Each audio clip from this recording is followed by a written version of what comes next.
Facebook. Just waiting for my YouTube to load up. Good evening, ladies and gentlemen. It's the peasant, it's the prodigious, it's the prominent professor at Proclamation News and Gatherance. We come up by daily, just discovering new things in life, really. Teleological, fruitfully thoughtful process. Earlier was that on car incidents and UK politics. Today I'm looking a bit more at people, people's well-being, mental health.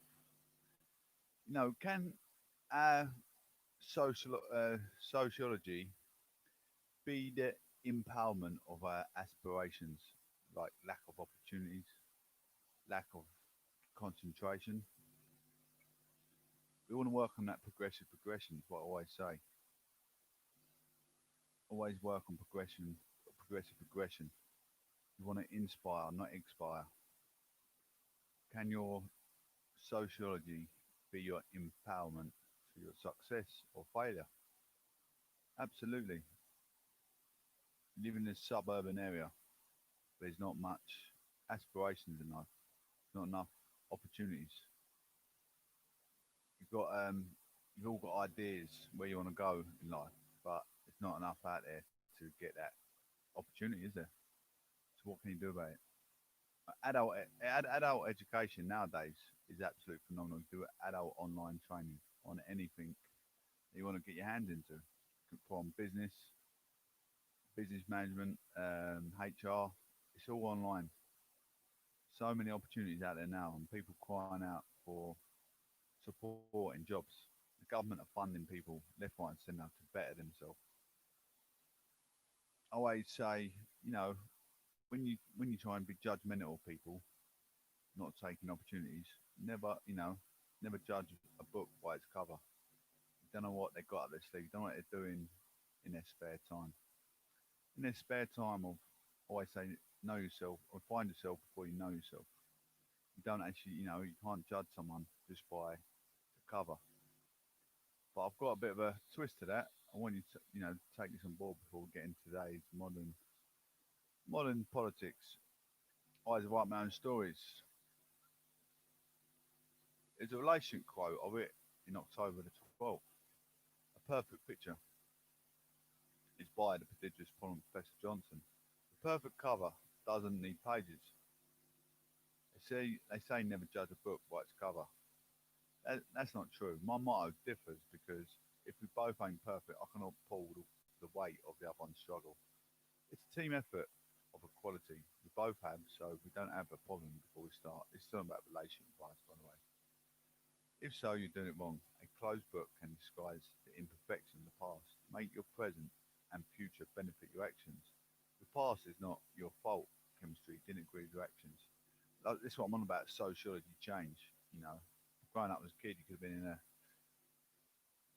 in a society full of suburban area, full of people that have got no aspirations in life, got no future.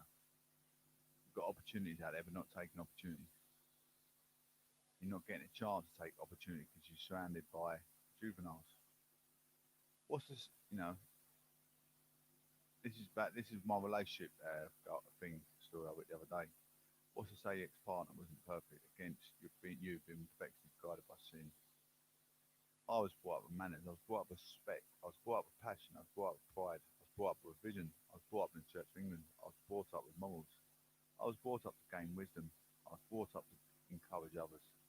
I was brought up to be acknowledged. I was brought up to tolerate the innocent within our society as they may struggle for unseen, foreseen circumstances.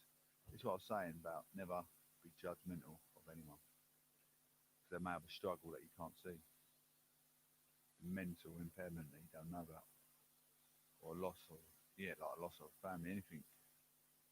I was brought up to share love and compassion. Last year, I became one of the most valuable people in my community, being a philanthropist at the homeless shelter, being a civil servant, and also a convener facilitator at my local church. I helped my dear friend in her garden and the odd job here and there, as she had a disabled little daughter. She suffered from mental health herself, bringing up her little daughter. So I give her a helping hand when she needed it. That's what compassion does for our people, good people in society. I help 1,000 people weekly by my radio presentation on Castbox and YouTube. talking about anything, even if it's about alienated parents, where to go, how to go about doing it. I've got a Facebook coverage for my local speech to become even more etiquette by the day. I said I was part of the aristocracy social elite months ago. I intend to maintain my warranty for many more years as a British influencer. Um, I've got something else.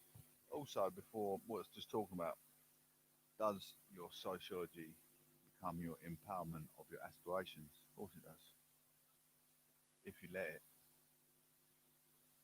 Or also your surroundings. You've got family. It's hard to get where you want to be in life because you've got family sometimes. Unless you've got an understanding family or an understanding girlfriend, boyfriend, or whatever. Learning curves. Treat others how you like to be treated. Grind wisdom before it's too late. As well as we all discover through life, don't take punches of people who don't take punches for you, physically or mentally. Physically, in a way, you literally stop your friend from being hurt. Firstly, you don't know the real truth, what lies before his or her consequences. Mentally, do not use your time and integrity, putting your tuition time and integrity into someone to show compassion unless you are truly sure their conscience is clear. One day you find yourself in a situation where that friend or colleague hasn't got your back. I'm so lucky, my conscience crystal clear, and I have concrete friends and loved ones who have has trusted my sanity. Surround yourself with people, friends, and loved ones who are thankful for your desires. Be prosperous when no prosperity matters. Inspire, do not expire. This is the only option to work on progressive progression. Simple things in life move mountains. It's your surroundings and company you keep which lead your path. Use your intelligence and oyster card. Just take the route to success, not failure. I'm here to show support if necessary. I'm going to carry on as we were with the UK politics. It's only a short one, guys. It's a short one today. It's going to be about 15, 20 minutes long. But I just wanted to come on this evening to show a bit of my own initiative. Shakespeare Globe among venues to get slice of the culture recovery fund. Sometimes shorter ones are a bit better, so you memorise everything I've said. So you come away feeling like you got something from this show. I could talk for an hour, but you'll probably take 20 minutes of what I said in. Shakespeare's Globe, the Sage Gatehead, and the company behind the Lady Boys of Bangkok are among the latest recipients of emergency government arts funding. The replica Elizabethan Theatre in London will receive almost 3 million from the 1.57 Cultural Recovery Fund. The Birmingham Hippodrome, London Old Vic Theatre, and the English National Ballet. For all the maximum 3 million, will all get maximum 3 million. Gandhi Production, which staged the Chinese State Circus, and the Ladyboys of Bangkok will get more than 1 million. The stage concert hall will receive 1.8 million. Overall, 35 organisations and venues across England will receive up to 3 million in each. In the latest rounds of grants, which is what 70% is going into venues and organisations outside London. I'm a part of the etiquette performance because obviously in my radio I've done acting and I've got an equity card, so I know there's a lot of money being involved through the acting process as well. Vital funding, other recipients including the Mayflower Theatre in Southampton, Newcastle, Theatre Royal, Norwich Theatre, Dulwich Picture Gallery, London Transport Museum, and Shakespeare Birthplace Trust in Stafford upon Avon. It's good like having fingers in different pies. You get to need to know. You know what I mean? I get emails sent through. Well, I signed up with the equity last year. I get emails come through to say they're supporting the industry of acting, trying to get more acting equipment, more people out there acting, busy on their toes. Also on the list are Fabric Nightclub in London and two equipment companies, Lancashire based Lights control, rigging which has helped the links of Ed Sheeran and Rita Ora perform. And Merseyside Adlib Audio. Culture Secretary Oliver Dowden said the vital funding would secure the recipients' futures and protect jobs right away. These places and organisations are irreplaceable parts of our heritage and make us the culture superpower we are, he said. The government said the grants were being awarded to places that define culture in all corners of the country. Grant recipients in Scotland, Wales and Northern Ireland will be announced separately by their devolved administrations. The English funding has been warmly welcomed by both the venues and organisations themselves and by the celebrity spokespeople.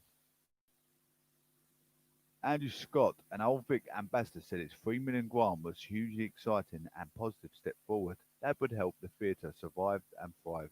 Fellow actor Adrian Lester said the 1.38 million awarded to the Birmingham Rep Theatre would allow it to inspire and entertain again when it is able to reopen. Brian Conley and Leslie Joseph, meanwhile, thanked the government for giving the Theatre Royal in Plymouth a 1.89 million lifeline. Rebuild and innovate.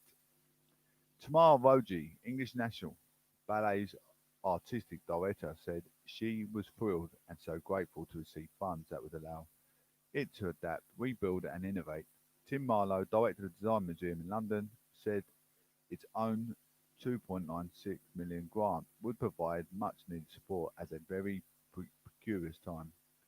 Other museums to benefit from the tranche of funding include the Iron Bridge, the Gorge Museum in Shropshire, and the Black Country Living Museum in Dudley. More than 500 million has been allocated from the Cultural Recovery Fund to almost 2,500 cultural organisations and venues.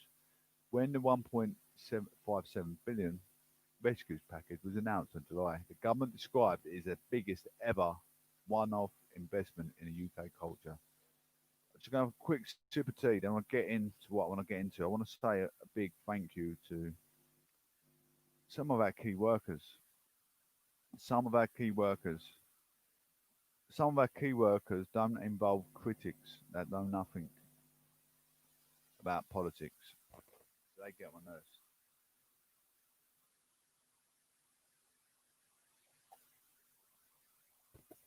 Critics get on my nerves. Politics has been there before all your lives. Stand still as you are today with you and your parents. Politics has been here before you and your parents. So you cannot change this. Why get involved in being a critic going against them? Their job has been going for a long, long time. It's not like it's just come about. Why would you get involved when you know nothing about politics? Anyway, I just want to say we should be thankful for what the politicians are doing, our government is doing, putting a roof over our head. We've got gas, we've got water, we've got electric. It's not all done by just through the government. Obviously, comes out the taxpayers' money for some of us have been furloughed off, and some of us ain't got work yet. It's through the taxpayers' money. So the people that are working, the NHS, other local authorities, police, doctors, nurses, dentists, you know, even taxi drivers, the key workers, all the key workers, petrol pump assistant, bank clerks, working from home, people working in HR, people, really don't realise how lucky some of us are today and how thankful we should be for all this magnificent support we get and the things that the police and that have to put up with as well. What they have to put up with day in, day out, complete juveniles, stupid young children or young adults acting stupid over hackers and narcotics. Not, going around in a queuing system without a COVID mask on, but just anything in life that you're doing against your authorities. It's, absolute juvenile situation. Shouldn't be proud of yourself. Should be ashamed. Should walk with your head in shame. Not your head held high because you've been in prison. Trying that big man, your mate should be held with your head in absolute shame. Absolutely. Even being like putting hate crime on social media. Hate crime. Anyone that discriminates anything you put on Facebook, even discriminating government policies. Why would you sit there and discriminate when you know nothing, zero about politics? It's um, it's almost like watching someone supporting Arsenal or Man United. The things they shout at each other in politics. It's ridiculous. People are watching. If they let him into Parliament shouting like, they'd be out in minutes anyway because it wouldn't happen. Anyway, Conservative MPs faced abuse over Andrew Rayner's scum remark. Look, it's even happening inside Parliament. Should never be happening. Conservative MPs have faced widespread abuse after Labour Andrew Rayner used the word scum in a parliamentary debate. The party's co-chairwoman says Amanda Millen has written to Labour's leader Sir Keir Starmer asking if he will take action against Labour MPs who perpetrate abuse. The Speaker should have slung her out. I don't know if she did get slung out. Maybe we can get into that in a minute. Old Dennis Skinner got slung out for saying inappropriate words. So Miss Rayner should be slung out, not to return for at least a month ban, making it realise it's a part of that aristocracy social elite. As soon as you walk inside Parliament, even when I go there, well, I wouldn't be abruptive anyway. It's not my nature, but when you walk in there, it gives you that instinct. The way it's you've got the old. It's all like Gothic, Gothic Catholicism inside the building. Mate, gives you that incentive that it's something posh. To act in a considerate mannerism as you walk in. Even your tone sounds like a politician. Oh, hello there. You start changing your attitude, start changing mannerism. Your dress sense has to be on point. You have to be suited and booted. You have to pay respect as you go in the building. So why isn't Andrew Rayner paying no respect? Miss Rayner made the remark on Wednesday during a Commons speech by Tory MP Chris Clarkson, later apologising for the language I used in a heated debate. Labour has declined to comment. Mr Millen, in a letter signed by more than 100 Tory backbenchers, wrote that Miss Rayner used the word scum towards Mr Clarkson was unacceptable. She said it had a result in the phrase Tory scum, trending on Twitter and had caused widespread abuse towards members of the parliamentary party, including abusive phone calls and MPs' offices being targeted. That um, that foul language shouldn't be tolerated, should be taken out. Even if it is the other way, if a Conservative politician done it towards a Labour, should be, taken into consideration. We respectfully ask you to take action, reaffirming your commitment to working constructively, asking Labour MPs and party members to act appropriately at all times, taking action against those who perpetrate these unacceptable abuse online and offline, and publicly apologised for Andrew Rayner's record of unparliamentary behaviour. She wrote to Sir Keir.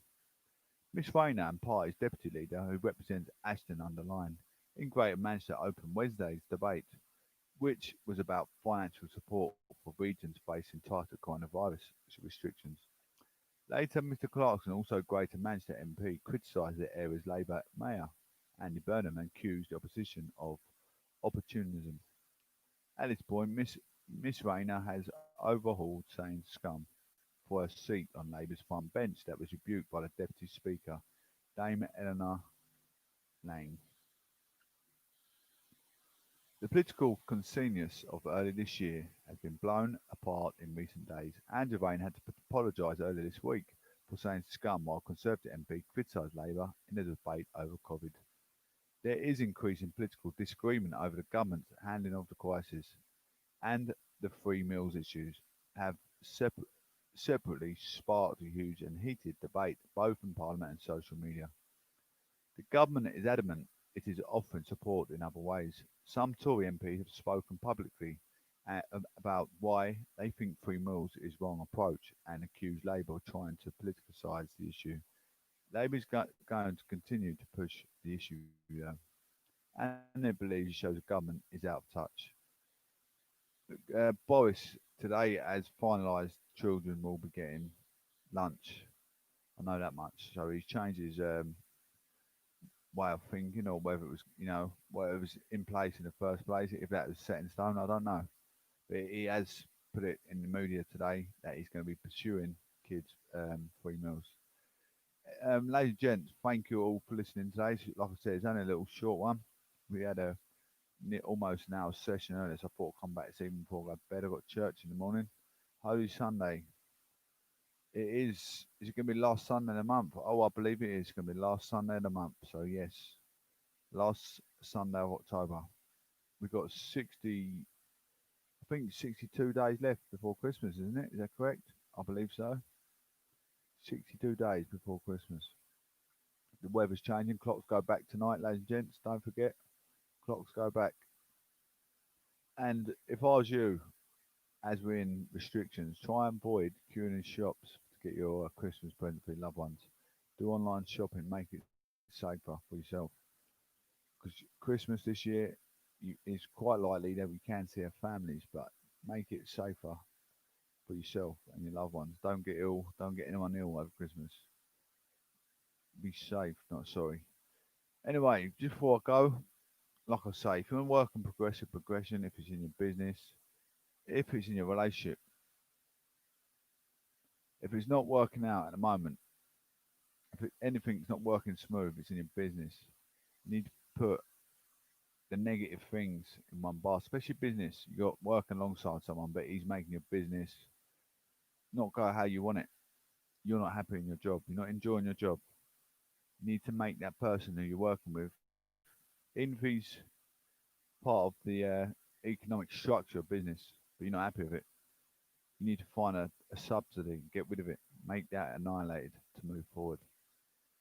Sometimes you've got to cut off your nose to spite your face to make your life better, more amicable in your success. But make sure, you know, cut off your nose to spite your face ain't always a way forward. But in the end, if all else fails, if it makes you happy in the end, in the long run, time and forbearance is the only cure. That's all I can say. Ladies and gents, I'm so thankful for you guys come through. Give me the time of day. Give me a bit of acknowledgement and encouragement. I appreciate it. Take care. Take care. God bless. And I'll be back tomorrow. That's just a short one.